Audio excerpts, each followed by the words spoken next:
कितें एक्झॅक्टली काल good morning IDC reject करपा प्रश्न येना तुझ्या IDC जमनी घेच न्हू पयलें ही गांवकारांची जमीन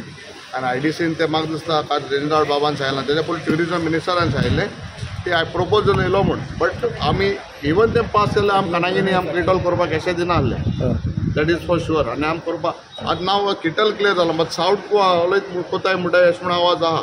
forget about South Goa also, even Goa, everyone should reject this Sanbal. That is my opinion. Okay. आणि सर थंय केपें आनी त्या वाठारांत थर्ड डिस्ट्रिक्टाची डिमांड काल खूब जालो. ते डिमांड केल्या बट ते डिमांड पयलेंचो ना न्हू बट सरकारान तेजे कांय अजून कांय दिलें ना but it is the clear stand so let us see कितें डिस्ट्रिक्ट करता तेन्ना केपें हेड ऑफिस करपाचें म्हणटा स्पीकर सांगता बरें जालें जाल्यार बरें जालें ना तुम्ही सपोर्ट करता वी विल सपोर्ट फाटल्यान उरले तुमचे ना केपें जालें जाल्यार बरें जालें वी आर फॉर इट सरकाराक कोण दिया ओके